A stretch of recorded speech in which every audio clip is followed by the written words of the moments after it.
Probably not appropriate for me to start this one with the peace greeting. I got a lot to do. Um, and when I think I've caught up, I haven't, and I'm further behind. Um, of all semesters, I get this semester where someone comes along and says, okay, all teachers must find some sort of out of class activity for their students to do and turn it in by the end of business yesterday. Well, I didn't have time.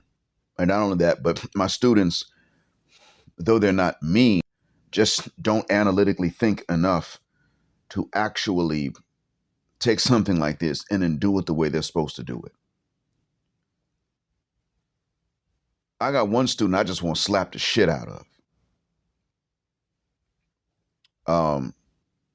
He always interrupts. And he never learns what the hell you just told him previously.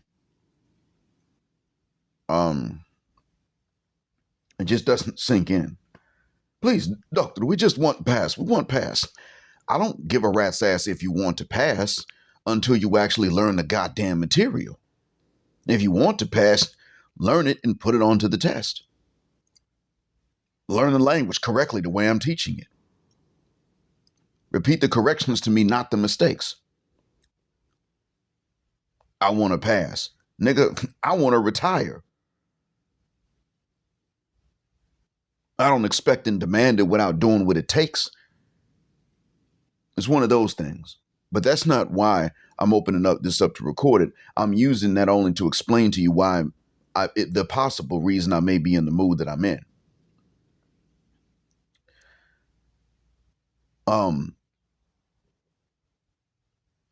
I heard Obama just like anybody else. And I didn't detect hate in Obama's voice when he was speaking. But what I heard was someone who was tone deaf and out of touch. Other people don't even realize the insult to what they think about black men in the United States and politics. They don't know how insulting their presumptions are because they've had them for so long.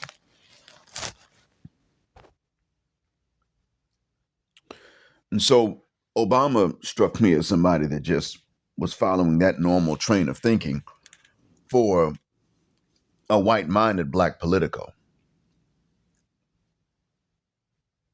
Obama's speech to black men came from a mindset that is the reason for which I ever took the name Black Heart at first, and then Black Mind later. I come to realize that there's no political solution for black people within the system of the U.S. and really within any system that they build. I already told us what the solution is for us, and it comes with its own political system. That can be a solution for anyone. But you take something that a bunch of wannabe Greeks and Romans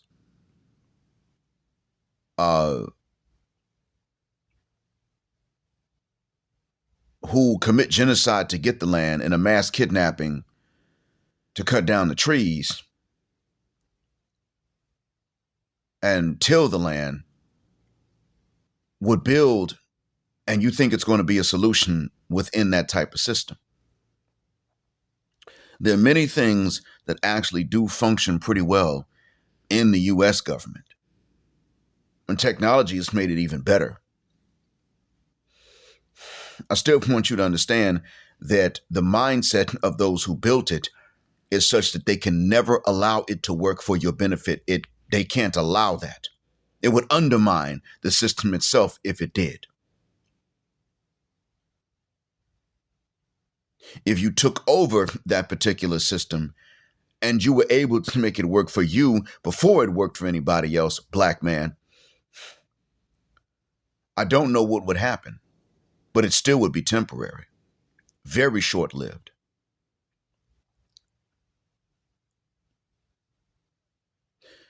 When Barack was first running, I knew he wasn't black enough. And I don't say that because he wasn't from FBA roots or because his mom is white.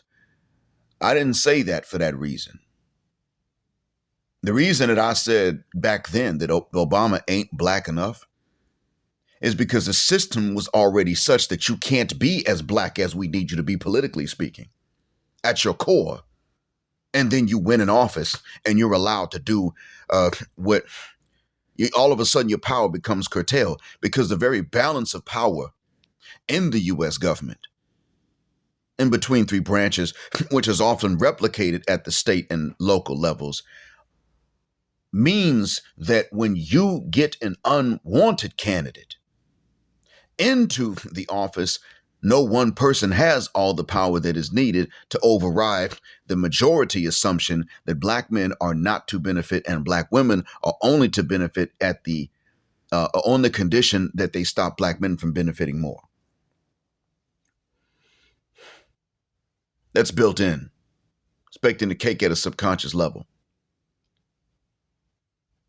That's what the children's books are for.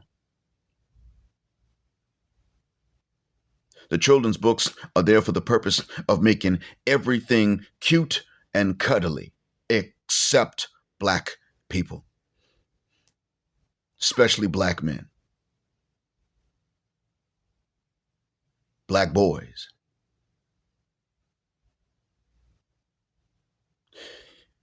They're there for that purpose. And they work. They work on the white kids' minds. They work on our minds. And that's why you got the results of that black doll test. It's still there. And I can tell you now, my dad said to me something one time, and now because of the awareness of the black manosphere, it's really hit home.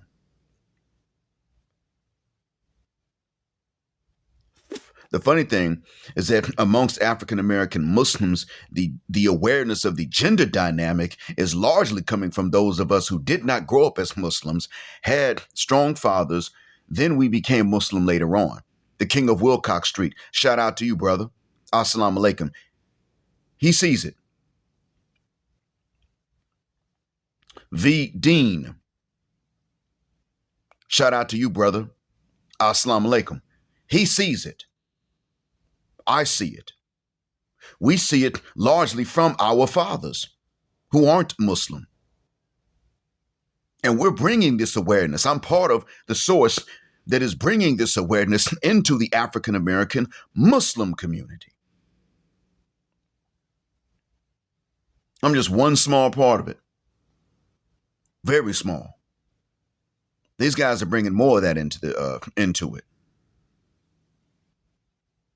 My son, fortunately, Simba. Oh, and by the way, Simba, I forgot to tell you, I got an African outfit. Nice blue. I'm going to have to see how long it would take to reach you. But I think I'll send it, and then you might be able to get it tailored when you're there. But it turns out I already own one. Yeah, I own one already. So you may just have to get the arms and the legs tailored just a bit, but it's adjustable around the waist. So that's the good news, son. I heard your message, and I've been getting I've been overwhelmed. I really shouldn't be recording this right now, but I keep getting interrupted every time I'm about to do something. I'm probably going to get interrupted in the process of recording this. So we're getting this awareness. My son, Simba, is also bringing this awareness into the Muslim community where he lives. Muslims, black and otherwise, are beginning to understand through these men that there is a gender dynamic. And what Barack did not understand is that at this point, black men are fighting back. It didn't occur to him before that this ever would happen. And so we need double standards in place. Next black man probably should be married to a traditional Southeast Asian. The next black man that we vote for any sort of dignified national office. When I say we, I mean black folk. I don't do it because there is no, like I said, there ain't been a candidate black enough. Not for me, because of what I know. I'm one of those guys that's stuck in the past when it comes to that. If I had to vote, I would have voted for Malcolm X.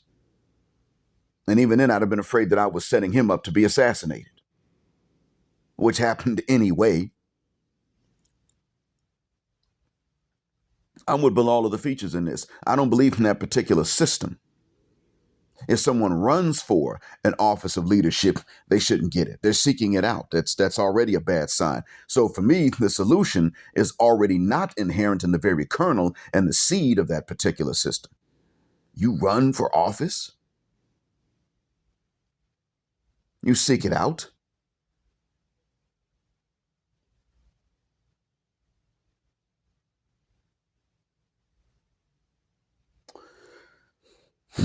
So with that being said, I don't see it.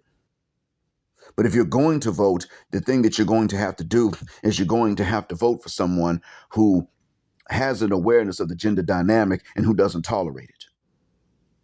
See, Barack never put Michelle on the outs for getting up on that stage talking about what he wasn't. And I can kind of understand. I mean, she seemed to be talking about more so the past or just the fact that he's normal and he's human. But you don't have other women doing this with their husbands, and you don't tolerate even when the women come along and say to you, well, we ain't talking about them, we talking about us, and I'm me, I ain't them. See, that's a double standard we need. No, bitch, you look at them and you make sure you don't do no worse than what they're doing. I'm the one that gets to be different and distinct from other men. We have to have that double standard because of the same reason that black men are allowed to have things that work only for us and not anyone else, or only for us first and then maybe for somebody else, because it's been the opposite for so goddamn lucking fong. Everything's been allowed to work as long as it didn't work for us, unless it was last and least.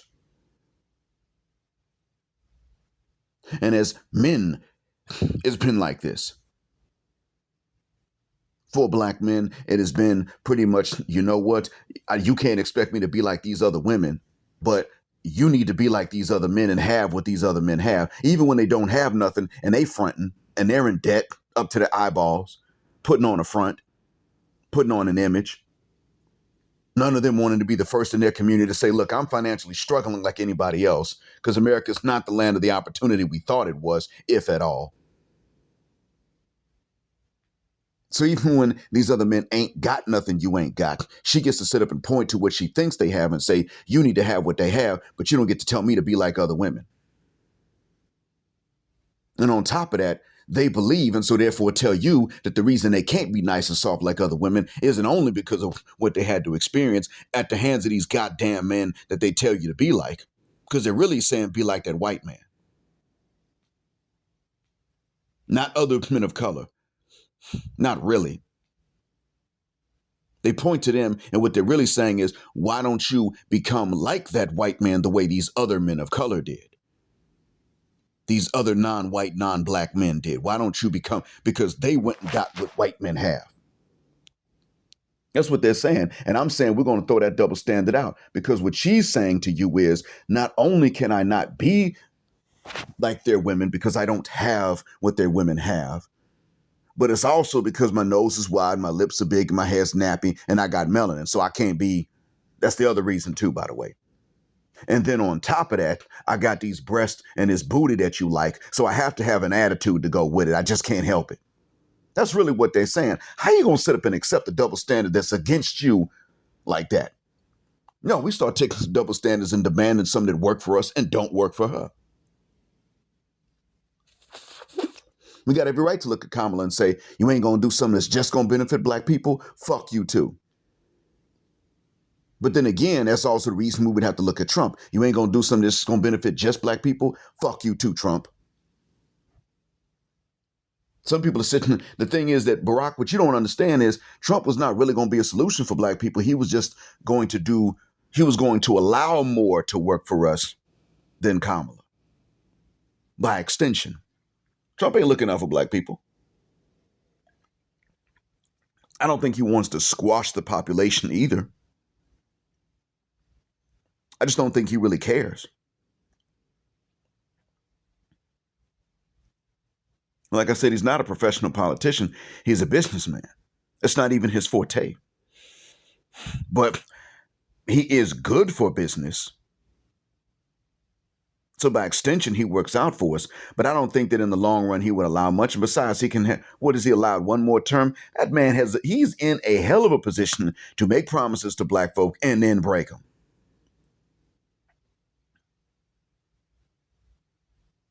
I don't trust either one of them. But because of what Barack did, now you got more brothers talking about, I'm on back Trump. And it ain't even got to do with really what's in their interest. If you are a high earning black man, it makes sense. Most human beings are not earning a hell of a lot of money. It wouldn't necessarily make sense for many of them to back Trump. If you were going to in the States as a conscious black man, participate in the electoral process, in the voting process, I would have backed Stein, the Green Party, because they're for reparations and housing. And they're anti-Zionist. Most of us do not want the U.S. to fund the genocide in Palestine, even if we can't stand Palestinians. When I say us, I mean black folk. You got black folk can't stand nobody lighter skinned than we are. Don't trust nobody like that. And if you don't identify yourself as black, but we can see black blood in you, Palestinians, you're listening, I see them naps on your head. But if you don't identify as black, but we can see the black blood in you, we really don't trust you. But that doesn't mean we want to fund and pay for the lifestyle and the weapons of your enemies that are wiping you out because of who you're not, because of your DNA sequence. We don't want to do that. Green Party doesn't want to do that. I sat back and I peeped and I realized you got an African-American Muslim who is willing to back Jill Stein. Now, I'm not willing to back anyone in that political system, as I've stated, because I don't believe in that system itself. But he's like, okay, who's the lesser of these two evils? There's a third option. Let me go ahead and back her because at least her policies are going to be fair. I get the logic. I get that.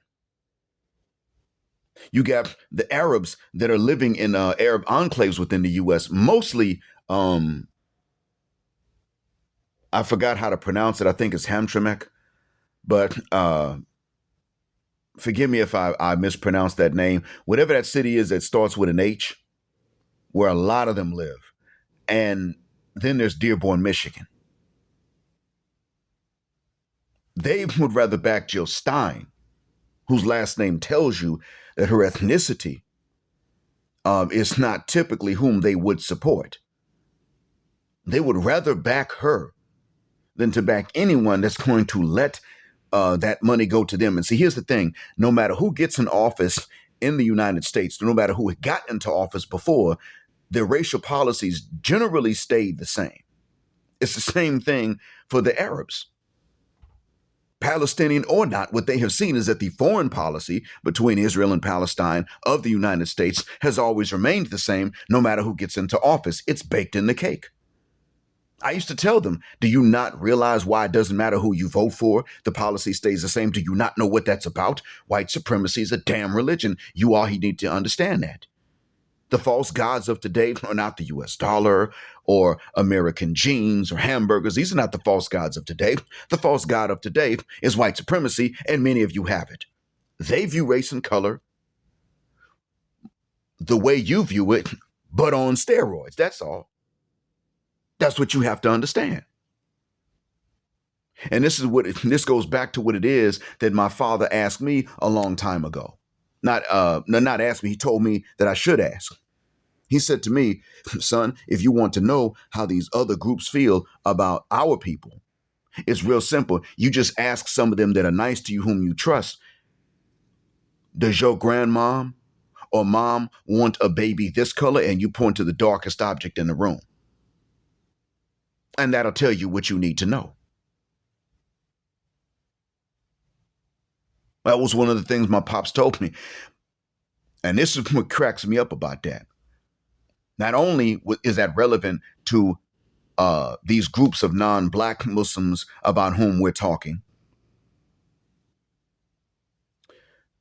I've stated this before. You ask them, does grandmom want a baby this color? The fact that grandmom don't want no grandbabies that particular color, meaning ours, or hell, even a dark tan, that tells you something right there. I mean, believe you me, Levantine Arab grandmothers don't even want babies the color that you think a Yemeni would be. And Yemenis on average are darker than what you would expect, but they don't want what they think a Yemeni would look like, which is a dark tan. Well bronzed, light brown or something. They're not even looking for that. That's true.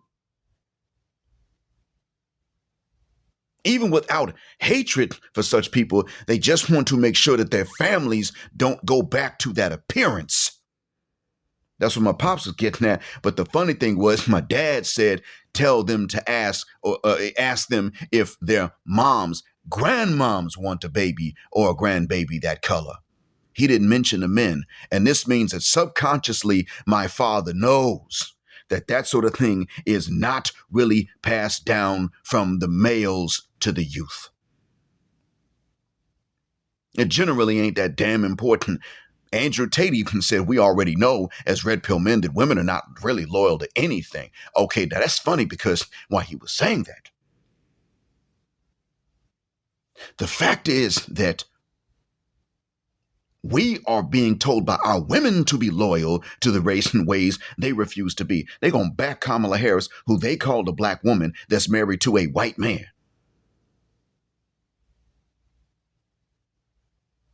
That's what they're going to tell us to do. But Black women will tell you that Obama won the election because Black women were willing to vote for him because they saw his Black wife. That's what the hell they're telling you. So he validated this Black American woman with all the neck rolling and the attitude that we known to have. He still validated her over all these other women. So we gonna vote for him because he made it okay to want Black women. That's what the F this thing comes down to. And I know that because I told you guys about my colleague, Sandra.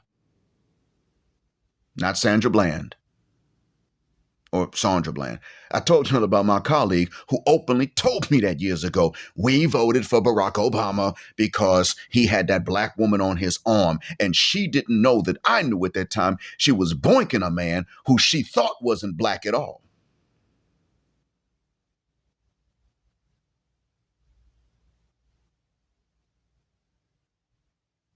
The whole time. And one day, in another conversation, without telling her what I knew, I said, why is that okay when sisters do it, but it ain't okay when brothers have women or wives that are something of some other background? Well, everybody ain't checking for us like that. So in other words, because women want us, it's wrong for us to be with them. But because men don't want y'all, it's okay for you to be with the ones who do. F out of here, man.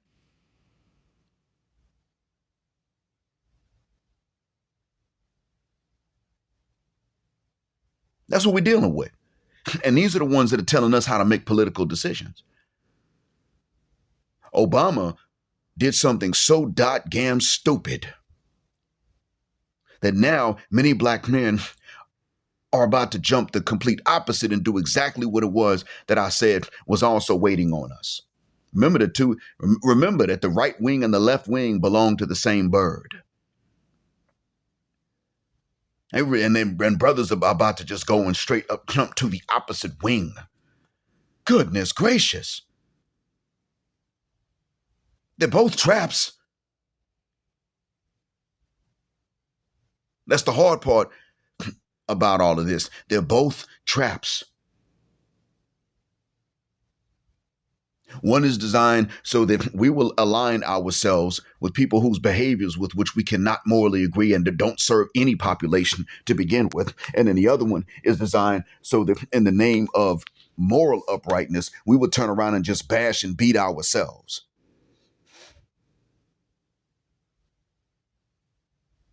That's what it is. And Obama just sat up here and caused a lot of brothers to say, well, hell, instead of sitting it out, I'm going to go and vote for this other party over here and damn near become a Republican. Don't get it twisted. Most brothers have said, to give you the middle finger, I'm going to vote for Trump. Men ain't worth your votes. None of them were. Lobbying is what really gets the job done. Kind of. Compared to voting, it's hell of a lot more effective. Now, the truth is that it takes a sort of deceit and treachery. It takes a really low behavior to get the control over politicians in Congress that a particular group has gotten. I won't say who it is, but they're enemies of Jill Stein. I'll put it like that. They got dossiers on people, files. And if they don't have anything dirty on you, they just make it up. And that's how it is that they get what they want from congressmen and senators of either party. I mean, hell, it's what J. Edgar Hoover did to secure his position as director of the FBI, no matter who was in office. All of which was to secure not only his job, but also his ability to keep a particular secret. That what he didn't realize was that the people from whom he was keeping the secret also shared with him the jungle blood, as they said in that Spike Lee mockumentary movie. As we say in today's time, the tar brush has been there. That's American politics for you. So I don't see a system in that I don't see a solution in that system. At least not one that's lasting. But what I can tell you is that at this point, gentlemen, and I'm kind of proud of you for this too, I'm proud of you for the fact that Barack felt a need, or someone pointed out to him a need, to go and talk to black men. That I am proud of you for. You are finally giving the middle finger to the matriarchs and the gynocrat hyenas that have misraised you. I just want you to turn around and do the same thing to the system that fostered them to do it. We don't have a choice. We are in a conflict with many sisters and their sisters to each other, not us. That's why we're in a conflict with them. We didn't want that, but they insisted. That's not your fault, black man. Most of you were not willing to get into any sort of gender war with women that weren't in a war with you. Many of you ain't even willing to fight back when they are. You're not the aggressor in this, but you do understand the need to at least disengage and no longer be there to support them. That's good. I'm proud of you for that. But don't make the mistake of thinking that if the neck rolling stereotypical black woman is your enemy, that Brad is your friend. Don't make that mistake. Neither politically nor personally are they about to sit up here and back you up against her. That's not the case. And understand, even some of them nice white guys who probably are nice and really don't mean you harm, still are not going to turn around if their women start to behave well, which many of them do. If their feminist women start to behave well and they find one that's going to look after them and give them what they want, they're not going to turn around and fight her on your behalf. They ain't finna do that. Absolutely not. They are perfectly okay with their community finding its own balance again, and yours not. That's okay with them. And they may not even realize that right now because it ain't to that point yet. But if their women stop with all that feminism and misandry and men are trash and down with the pay, they stop with that stuff and they start saying, you know what? We do need you. You need us. And we need families. If they do start with that and go back to their men are not going to sit up and say, wait a minute, hold up. You're still teaching soul brother's potential wife over there to fight him. You're still teaching soul brother's grandmom to consistently raise him with her sass, but his compliance. You're still teaching those women to fight their men. And I'm seeing my buddy over here get disrespected all the time, and he ain't even provoking it. That's not what they gonna do. They may not realize that right now. So that's why I sit up and I tell you, gentlemen, yeah, you go ahead. You got to get that middle finger to the matriarchs and the gynocrats. You ain't out here giving the middle finger to sisters that ain't doing nothing to you. Even if they ain't your sisters, if they just ain't bothering you, you ain't giving them no middle finger. You ain't fighting with them. And that's normal. That's standard human behavior. But the point I'm making is that when you're giving the middle finger to the ones who are fighting you, you still must understand that she had an ally, and you can't excuse that ally. And you can't let that ally come and pretend to you that they're going to be your ally next. They not. That's not the case.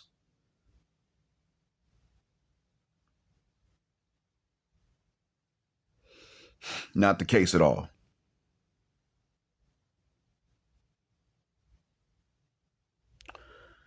So with that being said, we're going to have to bring back and promote more double standards that are for us and not for them, unless we're taken care of first. We're going to have to do that, both sexually and politically, maritally as well.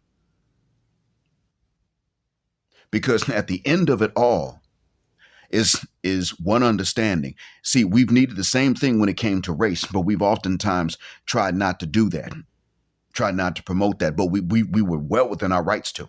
Why is it okay? We fell for that trick. Why is it okay for y'all to call us crackers, but we can't call you the N-word? Well, because for a long time, it was the reverse. We call you cracker, we get lynched. You call us the N-word, you get celebrated.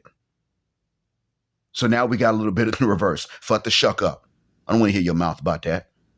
We still got to deal with the effects of the greater illness of which the first pattern was just a symptom. You could racially insult us. We couldn't respond in kind. That was nothing but a symptom of a greater illness, and we're still suffering from the legacy of it. Close your damn mouth. See, we weren't like that when it came to race. Now we got to be like that when it comes to race and gender.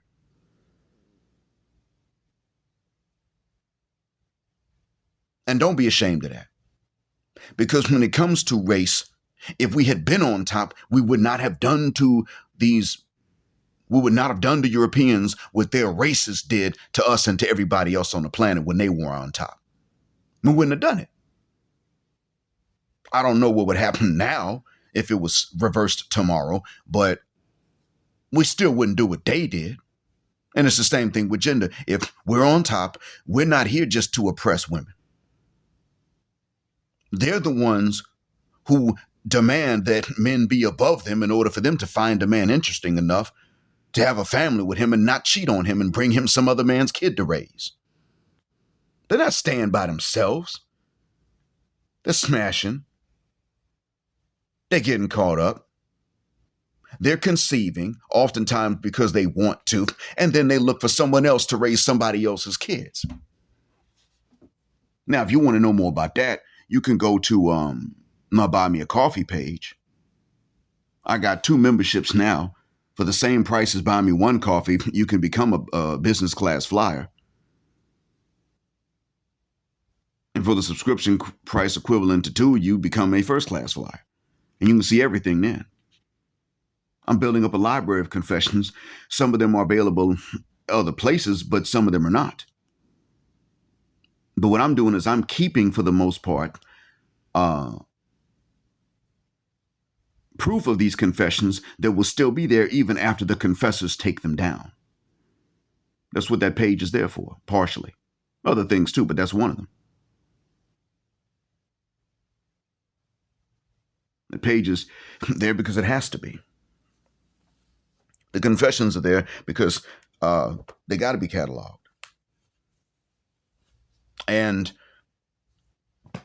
in any case, what it comes down to in the long run is that many of these ladies really just want that. If when it comes down to power, what they really want, more importantly than political power, what they really want is the power to bring other men's kids to you to raise. Now, there may be something else in life that's more tempting to them than that. I just don't know what the hell it is. But that, oh my God, that's a hell of a temptation for them. You mean to tell me I get to be a thought and just conceive? I get to just throw this twat around, and then as soon as I miss a flow one month, pick a man I would have never smashed and tell him to raise the baby. And if I never have to give him none either, even better. That's what you're looking at. So most of the gender conflict can be narrowed down to many things that they may want, many interests they may have. But that, oh man, let me just tell you straight away, black man, that is one goal they've got in mind that is damn near impossible for them to turn away. That's one temptation. Just to have that sort of right encoded into law,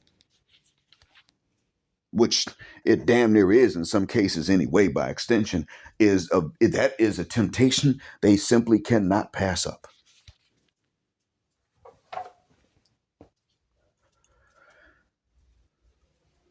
And you got sisters fighting harder for that than any other group of women on the planet at this point, except for some Scandinavian, Western European women who are only not fighting as hard for that because they probably have it encoded in their laws to a greater extent, allowing for it de facto.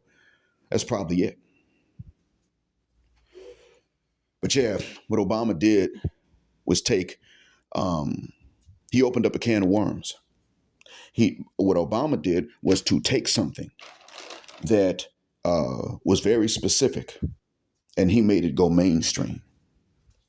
He took something about which we brothers knew, and he brought the world's attention to it. Not just America's, but he brought America's attention to it again. Kevin Samuels did it. It was already there. Kevin Samuels made it go mainstream. Now Barack Obama inadvertently wound up doing the same thing. But the fact that he even had to come along and say this makes me proud of you, brothers. It means that you're finally giving the middle finger where it's been provoked.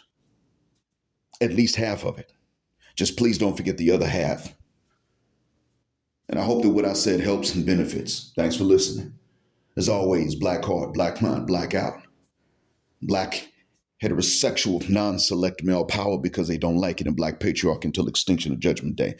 Again, thank you for flying with us here on Jet Black Airways, where the phrase jet black is also a verb. And I invite you to go to Buy Me a Coffee and subscribe to the business or the first class flyer sections.